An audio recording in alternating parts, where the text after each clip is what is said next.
ती एक अमावस्येची रात्र भाग 4. डॉक्टर पती-पत्नी दोघे खूप परेशान झाले होते. गावकरी तर सगळे घाबरून गेले होते. डॉक्टरांनी ठरवलं होतं की सर्व लोकांना असे अनुभव येतात. सगळे तिकडे त्या रस्त्याने जायला घाबरतात. हा सगळा काय प्रकार आहे हे कळतच नव्हतं. पण त्यांनी याचा छडा लावायचं ठरवलं होतं किंवा हा सगळा प्रकार एकदा पोलिसांना सांगावं हे त्यांना वाटलं. पण त्यासाठी आधी आपण स्वतः या प्रकरण हाताळले पाहिजे. त्याशिवाय काय खरं आणि काय खोटं कितपत ते समजणार नव्हतं. म्हणूनच ते दोघेही त्या जागी येत्या अमावस्येच्या दिवशी जायचं ठरवतात. पण याविषयी कोणाला काही कळणार नाही याची दक्षता ते घेतात. कारण घाबरणाऱ्या गावकऱ्यांमुळे सत्य कधी बाहेर येणार नाही, म्हणून याचा शोध आपण घ्यायचा असं त्यांनी ठरवलं होतं.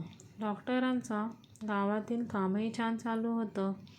हळूहळू परिस्थिती आणि त्या गावकऱ्यांची मनस्थिती सुधारत होते. मांत्रिकाकडे न जाता डॉक्टरांकडे यायचे.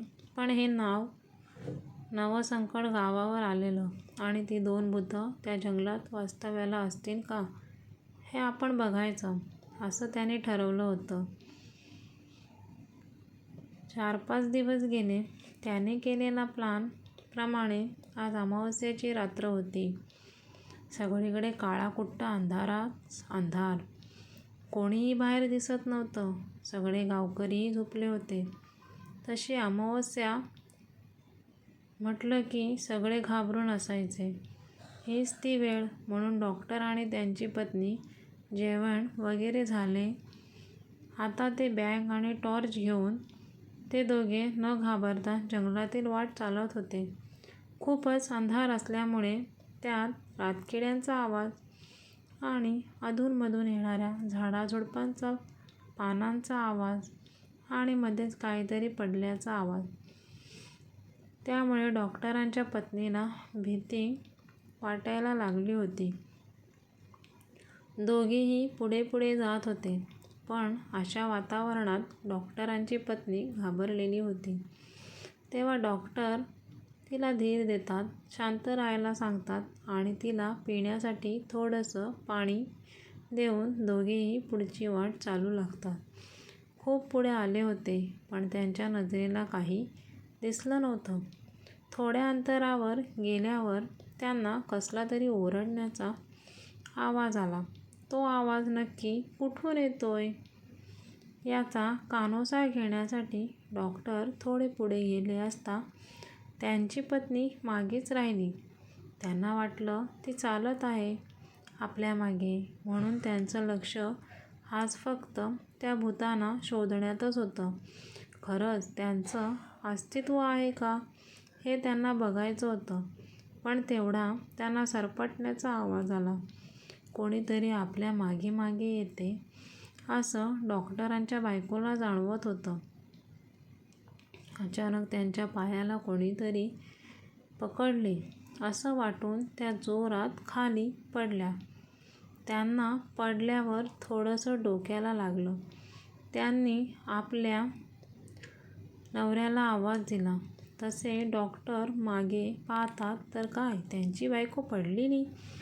तिचा आवाज ऐकून ते तिच्याजवळ पळतच गेले. मेघा, मेघा, काय झालं तुला?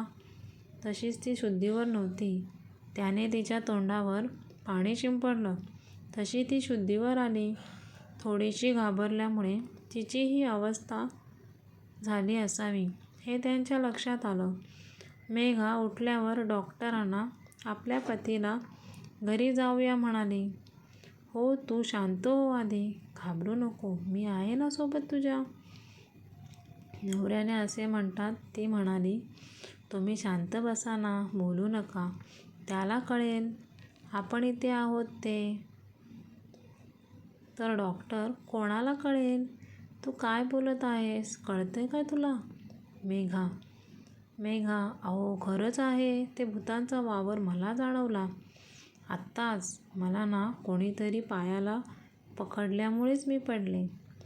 डॉक्टर, गप्प बस ग. काहीही त्या लोकांसारखं तूही बोलतेस. चल, उशीर होते, पुढे निघूया. दोघेही पुढे चालू लागतात. थोडा तर पुढे चालल्यावर आता मात्र दोघेही घाबरतात. त्यांना वेगवेगळे आवाज येऊ लागतात. तिथे घुबड घिरट्या घालत होती. अंधारामुळे काही दिसतही नव्हतं. जंगल खूप दाट असल्यामुळे रानटी प्राण्यापासूनची भीती तर होतीच. दोघेही जीव मुठीत धरून थांबले.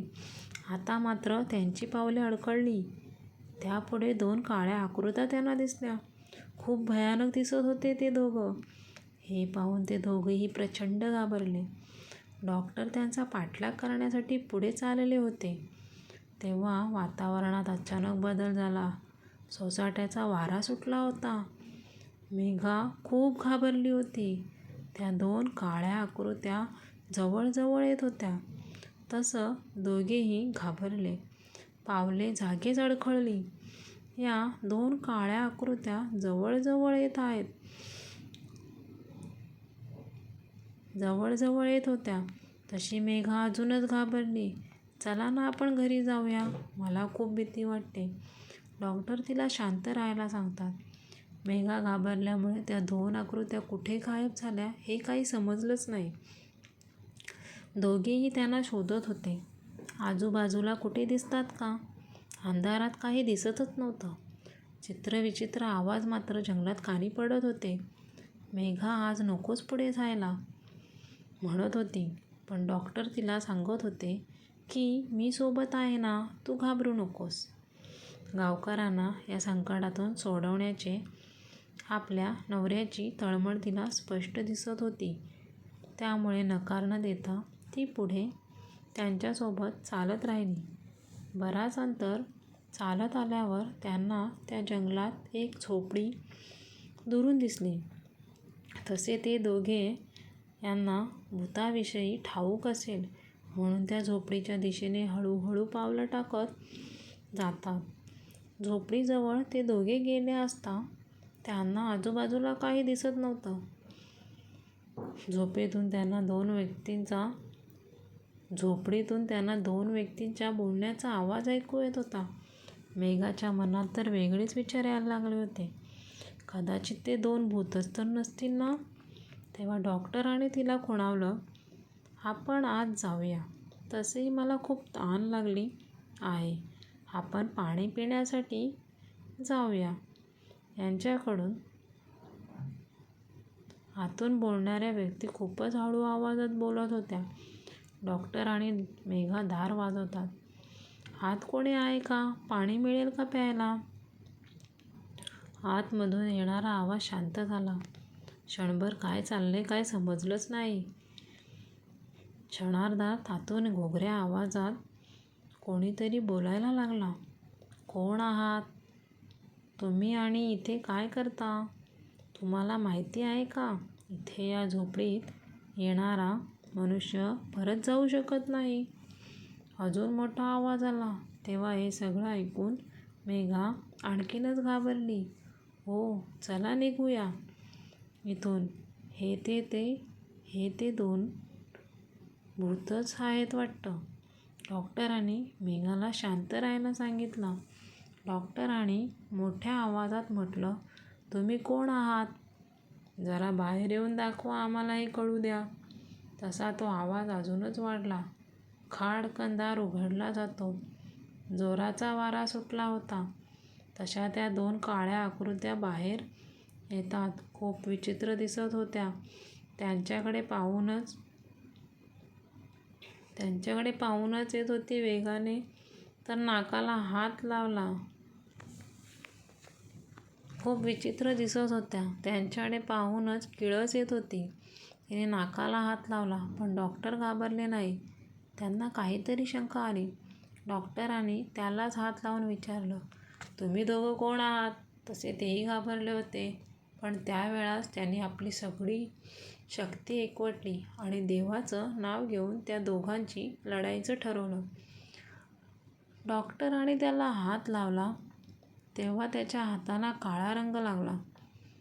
त्यांना काहीतरी शंका आली आणि मेघा मात्र हे सगळं बघतच होती. ते दोघं आपल्या हत्यार हातात घेऊन डॉक्टरांना भीती दाखवत होते. आम्ही कोण आहोत आता तुला सांगते. हत्यार पुढे करतात. डॉक्टरांनी त्या हत्यार पकडलं आणि म्हणतात ना, शक्तीपेक्षा युक्ती श्रेष्ठ. डॉक्टरांनी त्यांना भीती दाखवली की मी पोलीस अधिकारी आहे. तुम्ही कोण आहात हे सांगता का इथे की येता माझ्यासोबत पोलीस स्टेशनला? दोघेही जागेवर थांबले, शांत झाले. पुढे असे काही घडेल याची कल्पना डॉक्टरांना नव्हती. डॉक्टरांनी त्या दोघांना पोलीस अधिकारी असल्याचं सांगितल्याने पुढे काय होईल यांची दोघांनाही कल्पना असल्याने ते दोघे खूप घाबरले. त्यांची घाबरलेली अवस्था पाहून डॉक्टरांना त्यांची दया आली. ते म्हटले, तुम्ही घाबरू नका. तुमच्याकडे असलेल्या हत्यार माझ्याकडे द्या. त्यांनीही ते दिलं. मी कोणी पोलीस अधिकारी वगैरे नाही. मी डॉक्टर आहे आणि मला लोकांना मदत करायला आवडतं. काल मी तुम्हा दोघांना स्पष्ट माझ्या डोळ्यांनी बघितले. तुम्ही स्वतःला काल आम्हाला भीती दाखवत होता. तसे ते दोघे एकमेकांकडे बघू लागले. त्या दोघांनाही कळून चुकलं की आता खोटं बोलून काही फायदा होणार नाही. कधी ना कधी सत्य बाहेर येणारच होतं. त्यामुळे ते दोघे खरे सांगायचं ठरवतात. त्यांना डॉक्टरांवर त्यांच्या बोलण्यामुळे थोडा विश्वास बसला होता. ते दोघे डॉक्टरांपासून दूर अंतरावर उभे राहतात आणि त्यांनाही दूर राहायला सांगतात. त्यांच्यापासून डॉक्टरांना हे असं का म्हणत आहे हेही कळत नव्हतं. त्यांच्या पत्नीलाही दूर थांबायला सांगतात. डॉक्टरांनी विचारलं, तुम्ही दोघे येथे समोर या आणि काय खरं आहे ते सांगा. आता ते दोघे बोलू लागतात. साहेब, आम्हाला दोघांनाही कुष्ठरोग झाला आहे. आम्ही बाजूच्या गावात राहतो. आम्हाला कोणी भाकर, जेवण, पाणी तर सोडा, ते जवळही गावात कुठेही फिरकू देत नाही. आम्हाला तिथे जेवणही मिळेनासं झालं होतं. आम्हाला या रोगामुळे गावकऱ्यांनी वाळीत टाकलं होतं. आमचं घर असून आम्हाला दूर गावात जागा दिली होती. खूप काही बोलायचे. त्यामुळे आम्ही एके दिवशी ते गाव सोडून या गावात आलो. तेव्हा आम्ही जेवण मागायला गावात गेलो. आम्हाला बघून सगळी लोक घाबरायला लागली. म्हणून आम्ही इकडे जंगलात राहायला आलो. एक दोनदा तर आम्ही गावातील लोकांना भाकर मागितले तर ते आम्हाला भूत समजून घाबरून बेशुद्ध झाले. तेव्हा आमच्या डोक्यात एक युक्ती आली की येणाऱ्या जाणाऱ्या लोकांना जंगलात अडवून त्यांच्याकडून धान्य, भाकर वगैरे मागायची. पण हे लोकांना भीती दाखवून किंवा वेगवेगळे आवाज काढून मागायचो. त्याने लोकांना आम्ही भूत असल्याचा संशय यायला लागला. तेही द्यायला लागले. आम्हाला सगळे मिळत होतं. गावाच्या खाली एका पायथ्या आहे तिथे जागा ठरली होती. तिथे सगळं ठेवलं जायचं.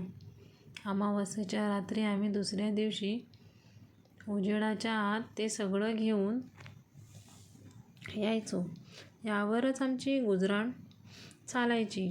गावकरी भूत समजून आम्हाला सगळं काही तिथे आणून ठेवून द्यायचे.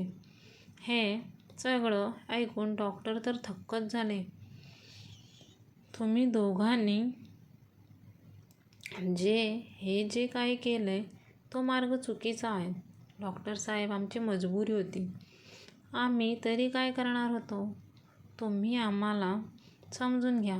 ते दोघे त्यांची चूक कबूल करतात. केवळ पोटाची खळगी भरण्यासाठी आणि लोकांनी त्यांना समजून नाही घेतल्यामुळे त्यांच्यावर ही वेळ आली होती. डॉक्टरही समजून घेतात. डॉक्टर त्या दोघांना गावात त्यांच्यामुळे काय परिस्थिती निर्माण झाली, भीतीचं वातावरण पसरलं ते सगळं त्यांना सांगतात. मग ते सर्व गावकऱ्यांची माफी मागतात आणि डॉक्टर सर्व लोकांना खरं काय आहे ते सांगतात. त्या दिवशीपासून भीतीचा वातावरण नाहीसा झाला. डॉक्टरांनी त्या दोघांना उपचारासाठी दुसऱ्या ठिकाणी नेऊन त्यांची सगळी व्यवस्था केली. त्यामुळे गावही त्या 2 भूतांच्या संकटापासून वाचलं होतं. डॉक्टरांच्या दोघांना सगळी मदत करतात आणि एवढेच नाही तर त्यांचं घर होतं तिथे त्या गावात जाऊन तिथल्या लोकांना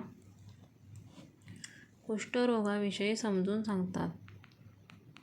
अरे, हात लावल्याने पसरत नाही, त्यामुळे घाबरण्याचं काही कारण नाही. त्यावर उपचार करून ते वाढवण्यापासून थांबवता येतं. लोकांच्या मनातली भीती जाते. इतर रोगापेक्षा वेगळा असला तरी लवकर निदान व योग्य उपाययोजना करून रोग लवकर बरा करणे शक्य आहे. लोक त्या दोघांना समजून घेतात. ते दोघेही उपचार घेऊन लवकर बरे होणार होते. त्या गावातील लोक शिक्षणाकडे वळायला लागतात. हळूहळू गावची प्रगती होते. डॉक्टरांमुळे लोक मांत्रिकाकडे न जाता हॉस्पिटलमध्ये यायला लागले. लोक शिक्षणाकडे वळायला लागल्याने अंधश्रद्धा नाहीशी होऊ लागली. अशा प्रकारे आपली गोष्ट संपली.